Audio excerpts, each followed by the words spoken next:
And welcome back to the next video. In today's video I will show you how to do image segmentation using MediaPipe in native Android application.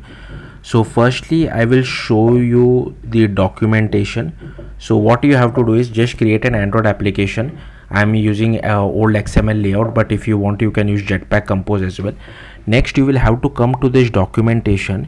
You will have to scroll down to the model section. Go click on this model section over here, and from this there are multiple models present. So I have downloaded all of them because each model does a different thing. So you can download the selfie segmenter square, selfie segmenter landscape, then there is this hair segmenter as well, then selfie multi-class, then deep lab v3 as well.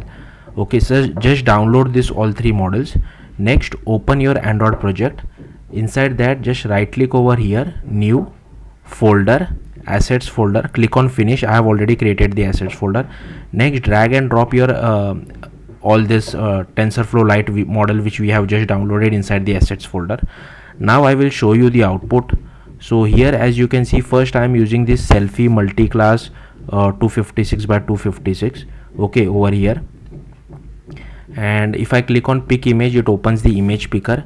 I will select one image which has a face inside it, and I'll show you what the output. So here you can see this is how the image segmentation looks like for a selfie multi-class.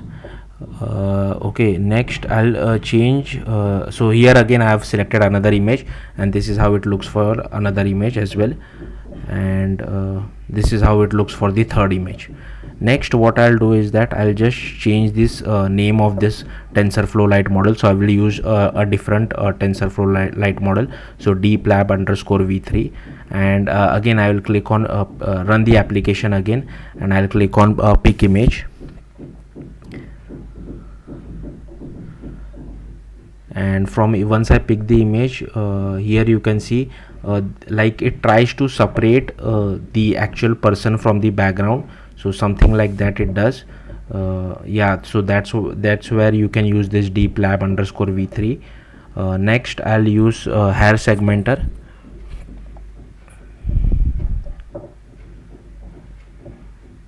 and I'll run the application again.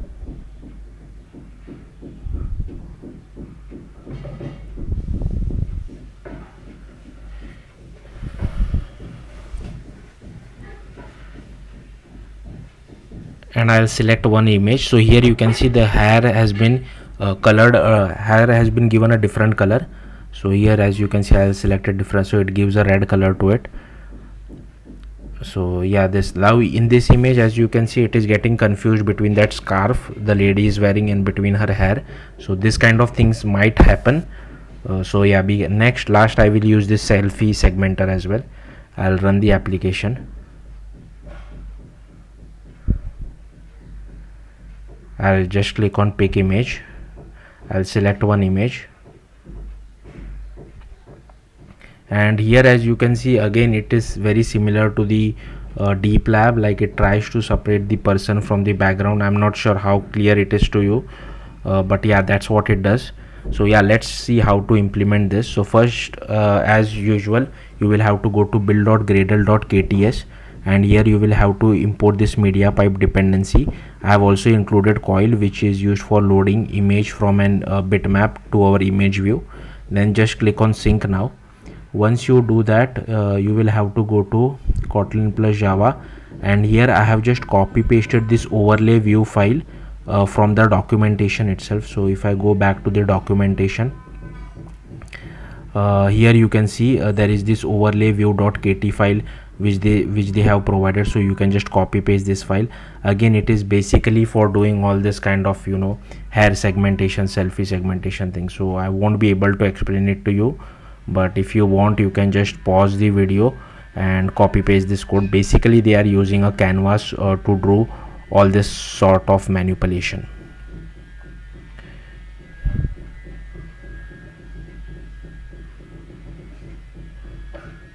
Okay, next what you have to do is you will have to go to main activity. Before that I'll show you my layout file. So I have this activity underscore main, and here firstly I have taken one button to pick image from our photo library. Then I have taken an image view, and then I have taken this overlay view which we had created. Again, this package name would differ for you, so whatever is your package name, use that. And one thing which you have to notice is that whatever is the width and height of your image view, make sure you use the same thing for your overlay view as well. Yeah, so here I'm using constraint layout, so I'm using this 0dp 0dp 0dp 0dp over here as well. But the important thing to note is the constraint top of my image view is to the buttons id. Similarly over here as well, constraint top of our overlay view is to the buttons id. Now if I go to my main activity, I have created variable for our overlay view button as well as image view. Then I have created image segmenter options, then called the .builder.set base options, and here I have passed. So here you can pass whatever TensorFlow Lite model you want to use, and the running mode is for image. Output category mask is true and output confidence mask is false.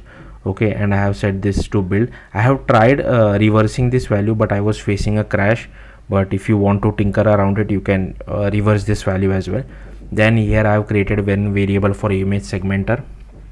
Okay, and here I have created, I will come back to this later on, and here I have created one more method for scaling down our bitmap so that we don't run out of memory if the image is too big.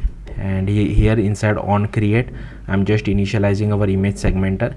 Then I have initialized our overlay view button as well as image view, and here I have set the overlay view dot set running mode to image. Okay, and here I have called the button dot set on click listener, and I am calling get content dot launch, which will open the image picker. That's what MIME type we are passing over here. And if you see the get content, we are just calling register for activity result contract dot open document. So we will get an URI, and then I'm moving it to the IO coroutine over here. And if we have a valid URI, we are converting it to a bitmap, and then converting that bitmap to this particular format of ARGB. Once we have a bitmap, we convert it to an MP image, and here you can see I'm scaling down our bitmap. Then we are calling image segmenter dot segment MP image. Then we are just checking if it is not equal to null, the result. So once if it is not equal to null, if there are any other overlays applied, I'm just clearing that and then setting the results for our overlay.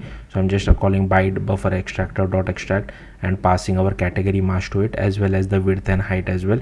And over here, as you can see, I'm just applying it to our displaying our bitmap inside our image view. So yeah, that's it. Thank you for watching. Bye.